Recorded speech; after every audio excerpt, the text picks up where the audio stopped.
Assalamualaikum warahmatullahi wabarakatuh. Perkenalkan, nama saya Amelia Azahra dengan NIM 248100710. Saya dari kelas PGMI 3A. Di sini saya akan menjelaskan tentang jawaban saya pada UTS perencanaan pembelajaran. Nomor 1. Jelaskan mengapa perencanaan pembelajaran dapat dianggap blueprint dalam proses pembelajaran di MISD. Nah, lalu berikan contoh nyata bahwasanya perencanaan pembelajaran yang baik itu dapat menghasilkan atau meningkatkan hasil belajar siswa. Nah, blueprint sendiri itu artinya rencana atau rancangan atau juga peta petunjuk atau juga panduan. Nah, sedangkan perencanaan pembelajaran itu sendiri yaitu gambaran kegiatan gitu yang akan dibuat guru atau langkah-langkah yang dibuat guru sebelum proses pembelajaran dilaksanakan. Nah, dalam perencanaan pembelajaran ini kan ada isinya tujuan, materi, dosen metode, atau juga media yang akan digunakan. Dan juga evaluasi apa sih yang kira-kira cocok gitu untuk pembelajaran tersebut. Nah, mengapa sih perencanaan pembelajaran itu disebut blueprint? Yaitu karena fungsinya sebagai petunjuk atau peta atau juga pedoman utama gitu yang digunakan guru untuk kegiatan pembelajaran pada saat di kelas agar kegiatan pembelajaran saat di kelas itu berjalan dengan baik, berjalan dengan efektif, efisien. Nah, dengan perencanaan pembelajaran ini, guru itu bisa menyusun langkah-langkah atau kegiatan apa aja sih yang bakal dilakuin pada saat pembelajaran di kelas gitu. Nah, makanya guru menyusun perencanaan pembelajaran itu pastinya dengan sangat sistematis gitu. Lalu juga disesuaikan nih dengan karakteristik siswanya. Kegiatan pembelajaran itu dapat berlangsung terarah dan tujuan itu akan tercapai gitu sesuai harapan, baik dalam aspek pengetahuannya, aspek sikap dan juga keterampilan siswa. Karena guru telah membuatlah petunjuk untuk ngajarnya. Perencanaan pembelajaran yang baik dapat mempengaruhi hasil belajar siswa. Seperti contohnya atau bukti nyatanya itu pada penelitian Rusdial Marta pada tahun 2018 di SD Negeri 018 Langgini. Nah, sebelum perencanaan pembelajarannya terstruktur yang dibikin gurunya struktur itu, pada pembelajaran matematika hanya ada sekitar 35,29% siswa itu bisa mencapai ketuntasan belajar matematika tersebut karena gurunya itu tidak begitu membuat perencanaan pembelajaran yang baik gitu. Dan model yang digunakan juga sangat membosankan ataupun tidak sesuai dengan karakteristik siswanya. Tapi setelah guru mengubah dan menyusun perencanaan dengan baik, lalu juga menerapkan metode yang berbeda pada sebelumnya, dengan menerapkan metode yang berbeda tersebut membuat pemahaman siswa tentang matematika ini menjadi lebih meningkat sampai mencapai 88,24%. Nah, hasil ini menunjukkan bahwasannya perencanaan pembelajaran yang dibuat guru dengan baik dan matang itu dapat mempengaruhi proses dan juga dapat meningkatkan hasil belajar siswa. Nomor kedua, perbedaan antara kurikulum Merdeka dengan kurikulum sebelumnya atau kurikulum 2013. Dan juga bagaimana prinsip differentiation instruction itu dapat diimplementasikan pada perencanaan pembelajaran. Nah, jadi perbedaan mendasar antara kurikulum Merdeka dengan kurikulum 13 yaitu dari cara mengajarnya dan juga cara belajarnya gitu dan juga fokusnya. Nah, pada saat Kurtilas itu pembelajaran lebih fokus kepada gurunya. Jadi guru ini sebagai teacher center gitu yang memberikan informasi secara aktif. Sedangkan siswa itu hanya menerima informasi dari gurunya. Bisa dibilang siswa itu pasif dalam pembelajaran. Lalu pada pelaksanaan kurikulum 13 ini seperti disamaratakan gitu. Jadi cara belajarnya sama, terusan waktunya sama, metode yang digunakannya pun sama pada setiap anak itu. Jadi tidak dilihat dari karakteristik anaknya gitu. Sedangkan kan karakteristik anak itu berbeda-beda ya, tetapi dalam kurikulum 13 itu disamaratakan. Nah, makanya banyak anak itu yang ada yang sudah paham, tetapi juga ada yang belum paham banget gitu. Ada pun yang ketertinggalan. Nah, sedangkan pada kurikulum Merdeka ini fokusnya itu pada student center atau anak yang lebih aktif memberikan informasi gitu. Guru hanya sebagai fasilitator ataupun pembimbing dan juga membantu siswa dalam menemukan informasi. Kan pada kurikulum 2013 itu semua siswa itu cara belajarnya disamaratakan gitu kan, sama. Terus juga gurunya menggunakan metodenya seperti ceramah. Jadi siswa itu hanya mendapatkan informasi dari guru. Sedangkan pada kurikulum Merdeka ini itu pendekatannya lebih fleksibel dan juga berpusatnya pada siswa. Guru diberi kebebasan untuk memilih cara belajarnya atau merancang kegiatan belajar mengajarnya itu seperti apa sesuai dengan karakteristik atau kebutuhan siswanya. Jadi pada kurikulum merdeka ini ya lebih fleksibel dan juga lebih bebas gitu. Tetapi tetap harus menyesuaikan atau tetap mengarah pada tujuan pembelajaran yang ditetapkan oleh pemerintah, yaitu yang disebutnya CP. Guru itu bisa membuat perencanaan pembelajaran, tetapi tetap melihat dari CP tersebut atau capaian yang harus dituntaskan yang dicapai oleh siswanya yang telah diseragamkan oleh pemerintah. Tetapi guru bisa menggunakan metode, cara, atau strateginya itu berbeda-beda sesuai dengan kebutuhan siswanya, karakteristik siswanya, agar siswa itu bisa menangkap dan juga bisa lebih paham akan materi yang disampaikan dan diberikan kepada siswa tersebut. Salah satu prinsip yang ada dalam kurikulum Merdeka itu kan tadi differentiation interaction ya, atau pembelajaran berdiferensiasi. Nah, itu tuh dilihat atau dipahami dari perbedaan karakteristik siswanya. Jadi, guru itu dapat menyesuaikan pembelajaran dengan perbedaan kebutuhan minat dan juga kemampuan siswanya. Dapat diimplementasikan dalam perencanaan pembelajaran. Dengan guru itu dapat menyusun perencanaan pembelajaran. Yang pertama, dilihat dari atau diawali dari CP dan TP yang ingin dicapai. Lalu dapat menganalisis kan karakteristik siswanya, karena siswa itu kan pasti ada yang sukanya mendengarkan gitu loh. Lalu ada yang sukanya dalam hal belajar praktik atau juga yang sukanya memperhatikan, mendengarkan dan lain-lainnya. Nah, dengan itu guru itu bisa mengelompokkan mana siswa yang lebih ke belajarnya itu fokus ke pendengaran atau penglihatan atau juga lebih sukanya berancang gitu. Nah, dengan mengelompokkan tersebut, lalu guru bisa nih memilih strategi atau juga metode yang cocok untuk siswa-siswanya gitu. Lalu menyiapkan bahan ajar dan menentukan gaya belajar apa sih yang cocok bagi siswa tersebut. Dengan melihat prinsip diferensiasi itu atau pembelajaran berdiferensiasi itu, jadi pembelajaran itu lebih bermakna. Nah, siswa juga lebih memiliki kesempatan nih yang sama untuk mencapai capaian pembelajaran yang sesuai dengan kemampuan mereka. Nomor ketiga yaitu rancanglah desain pembelajaran dengan tema lingkungan sekitar untuk kelas 4 MI SD dengan pendekatannya Project Based Learning atau PJBL.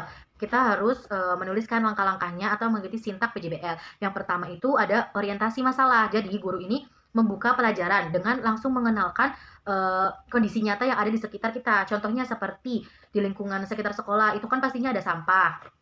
Nah, kita kasih tahu nih, memberitahu kepada anak-anak bahwasannya sampah itu ada jenisnya gitu. Atau juga kita bisa mengajak diskusi atau memberikan pertanyaan pemantik gitu, pertanyaan dasar untuk memancing keingintahuan mereka seperti sampah itu jenisnya ada berapa ya? Di luar kelas kita tadi sampahnya berserakan tidak ya? Atau juga apa sih yang bisa kita amati di luar kelas kita ini? Dengan pertanyaan-pertanyaan itu, anak pastinya akan bertanya-tanya gitu dan akan mencari tahu ternyata oh sampah itu ada jenisnya ya. Yang kedua itu menentukan pertanyaan juga petunjuk proyek. Nah, isi di sekitar lingkungan sekolah gitu ya. Siswa dan guru itu bisa merumuskan pertanyaan atau juga langsung menentukan fokus proyeknya nih. Sebagai pertanyaan pemantiknya tadi kan bagaimana sih caranya agar warga sekolah itu bisa lebih mudah membuang sampah sesuai jenisnya. Pastinya kan anak-anak akan berpikir, oh tadi itu jenis sampah ada dua. Mungkin saja dengan tempat sampah yang berbeda, kita tuh bisa menentukan buang sampah itu sesuai jenisnya seperti itu.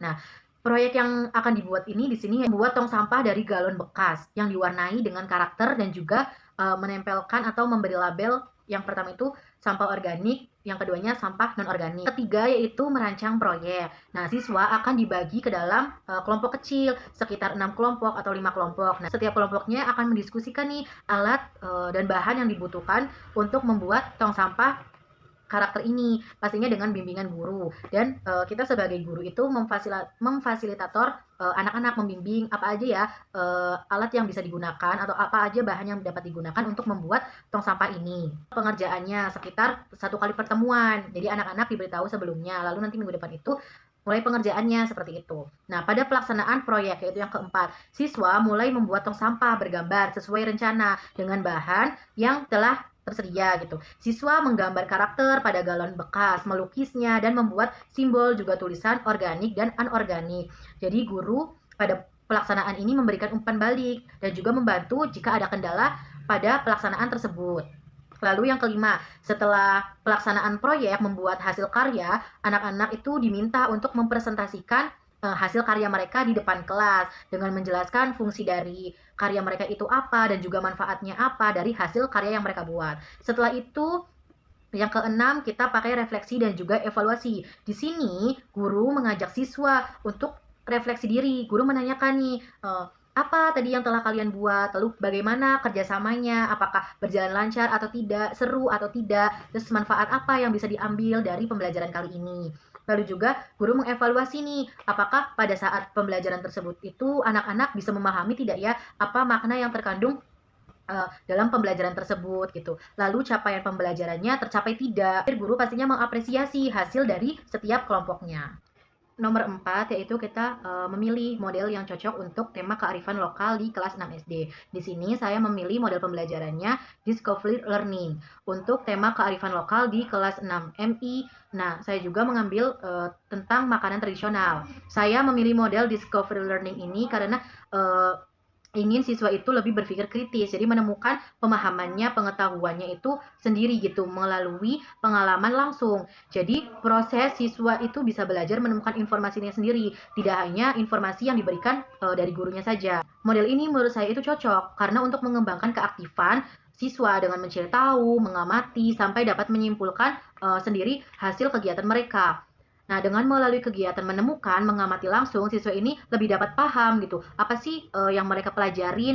Lalu seperti contohnya kan tadi membahas tentang makanan tradisional. Mereka akan lebih paham lebih bisa mengetahui bahwa makanan tersebut itu asalnya dari mana, pembuatannya seperti apa, asal usulnya seperti apa, sejarahnya juga. Tapi dari cari tahu mereka sendiri, bukan dari informasi yang diberikan oleh gurunya. Di sini guru itu hanya membimbing atau memfasilitator. Juga saya menggunakan strategi yaitu indirect instruction, jadi tidak langsung. Jadi guru itu hanya sebagai fasilitatornya, lalu menggunakan pendekatan aktif dan kolaboratif. Di sini siswa itu akan dibagi kelompok atau bekerja samanya itu secara kelompok. Nah, tekniknya yang pertama, kita memberikan pertanyaan pemantik terlebih dahulu nih, seperti mengapa makanan tradisional itu sudah jarang ditemuin. Nah, pastinya anak-anak itu kan akan bertanya-tanya gitu. Jadi rasa ingin tahunya itu sangat besar gitu. Lalu sebelumnya itu kan kita sudah bagi kelompok dan setiap kelompok itu membawa contoh makanan tradisionalnya. Lalu setiap kelompok saling berdiskusi untuk mempresentasikan hasil makanan yang mereka bawa. Seperti mereka ini nanti di depan kelas menjelaskan nih asal-usul dari makanan ini apa, lalu asal daerahnya dari mana, cara pembuatannya seperti apa, makna dari makanan ini itu apa, dan adapun tradisi atau budaya yang tercantum di makanan tradisional ini apa. Mereka membawa contoh makanan tradisional, itu mereka kan diamati dulu, lalu mencari tahu lah tentang makanan tersebut dan diskusi gitu bersama-sama. Lalu nanti dipresentasikan di depan. Nah, setelah itu guru dan siswa menyimpulkan bahwasanya makanan tradisional ini juga termasuk kepada kearifan lokal. Dan pemilihan model dan kegiatan seperti ini itu dapat menjadikan siswa lebih paham dan bisa lebih mendalami lah makna dari pembelajaran yang sedang dipelajari gitu. Seperti siswa akan lebih paham menghargai budayanya, lalu lebih cinta pada makanan tradisional karena mereka tahu gitu makna dari makanan tradisional ini sebenarnya ada maknanya. Terus juga dapat menumbuhkan rasa cinta mereka dan bisa menumbuhkan rasa cinta mereka terhadap budaya dan juga tradisi dan juga makanan tradisional karena ya mereka telah mengetahui banyak tentang makna-makna yang ada di dalam makanan tradisional tersebut. Nomor 5, tentang hubungan hierarki antara CP, TP, dan ATP. Nah, dalam kurikulum Merdeka ini kan dirancang agar pembelajaran di kelas itu memiliki arah yang jelas gitu. Jadi secara efektif dan juga sesuai dengan tujuan. Nah, dalam kurikulum Merdeka tuh ada 3 komponen penting yang saling berhubungan dan saling tersusun. Dari yang mulai paling besar seperti tujuan terbesar sampai dengan tujuan ke yang paling spesifiknya. Hierarki tersusun dari atas ke bawah.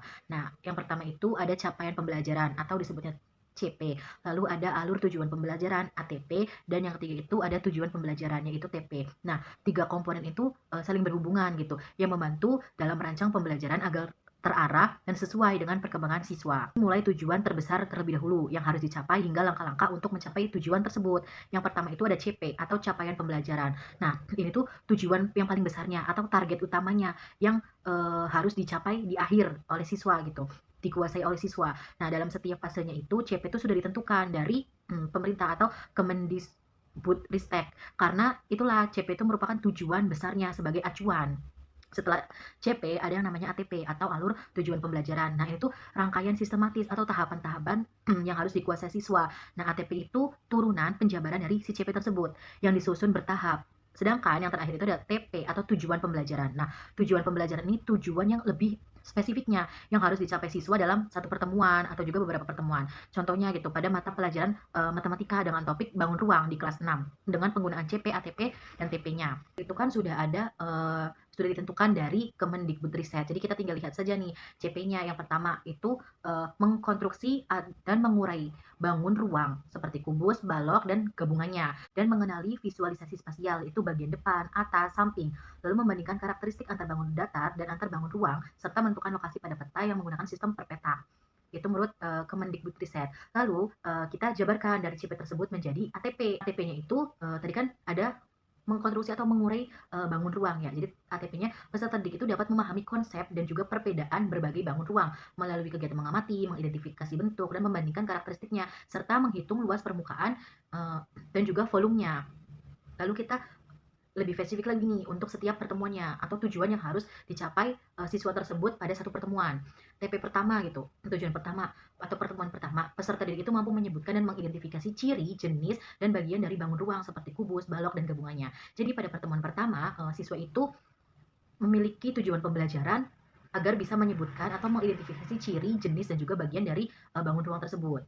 Lalu pada pertemuan kedua atau tujuan pembelajaran yang kedua gitu, pada pertemuan selanjutnya, peserta didik itu dapat menjelaskan perbedaan karakteristik antara berbagai bangun ruang berdasarkan bentuk, rusuk, sisi, dan titik sudutnya. Lalu pada tujuan pembelajaran ketiga atau pertemuan ketiganya itu, peserta didik dapat menghitung luas dan volume kubus juga balok serta mengaitkan dengan benda di sekitar lingkungannya. Nah, jadi ketiga TP ini itu akan merujuk pada tujuan yang paling besar yaitu CP tadi. Nah, dengan TP-TP yang sudah ditentukan dengan setiap pertemuannya itu ada tujuan pembelajarannya, siswa itu bisa mencapai capaian pembelajaran yang di awal gitu. Tadi kan kayak mengurai bangun ruang gitu. Nah, dengan proses-proses di TP ini, siswa itu udah bisa nih nantinya mereka bakal tahu bangun ruang itu apa, lalu kayak bentuknya itu terdiri dari apa saja, terus cara menghitungnya gimana, karakteristiknya apa. Jadi antara CP, ATP, dan TP itu saling mengaitkan. Kalau CP itu tujuan besarnya, tujuan akhir atau target yang harus dicapai siswa selama fasenya gitu. Sedangkan kalau TP itu tujuan yang lebih spesifiknya, jadi setiap pertemuannya. Sekian pemaparan jawaban soal UTS dari saya, kurang lebihnya mohon maaf. Wassalamualaikum warahmatullahi wabarakatuh.